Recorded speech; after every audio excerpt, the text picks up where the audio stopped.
Degradasi moral di kalangan remaja semakin mengkhawatirkan, ditambah arus teknologi yang semakin pesat. Indonesia sedang menghadapi krisis moral yang serius. Kelompok pelajar di Bekasi, Jawa Barat terlibat tawuran. Aksi tawuran antar 3 geng remaja di Kabupaten Tegal, Jawa Tengah. Tawuran pelajar di kota Yogyakarta. 1 pelajar dikabarkan meninggal dunia. Pendidikan moral selalu menjadi topik yang diperbincangkan untuk menghasilkan generasi cerdas dan berintegritas demi mewujudkan Indonesia emas. Pembukaan Undang-Undang Dasar 1945 menjelaskan bahwa tujuan pembangunan nasional adalah mencerdaskan kehidupan bangsa untuk menghasilkan sumber daya manusia yang cerdas, maju, mandiri, dan bertanggung jawab sesuai dengan tatanan kehidupan masyarakat yang berlandaskan Pancasila.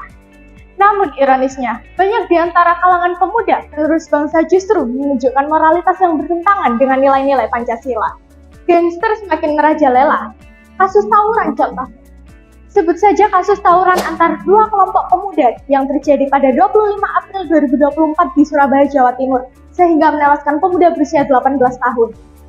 Semboyan solidaritas setia kawan yang para pelaku gaungkan, kini tidak ada artinya di balik jurisdiksi. Jika saya menjadi anggota DPR, saya akan menjalankan program Gerdasmo, Generasi Cerdas, Moralitas Nyata. Peran ketiga fungsi Dewan Perwakilan Rakyat menjadi fondasi dalam keberhasilan program ini.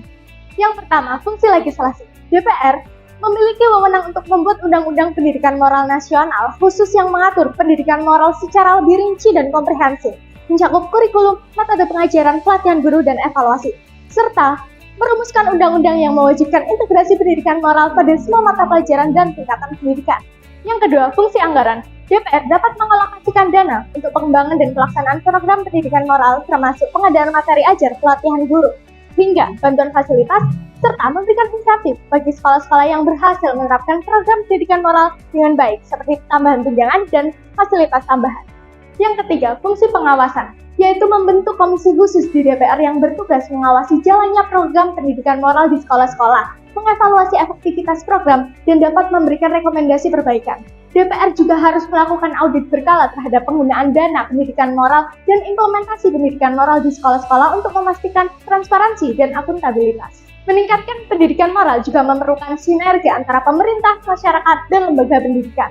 Lembaga pendidikan juga dapat mengintegrasikan pendidikan moral dengan cara pembelajaran berbasis minat anak. Dengan pembelajaran yang sejalan dengan minat anak, maka semangat dan motivasi anak dalam belajar akan meningkat secara signifikan.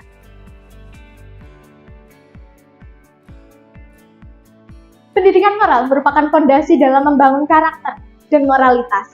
Melalui Gerdasmo, Indonesia dapat membangun generasi cerdas dan berintegritas yang dapat menghadapi tantangan global di masa depan.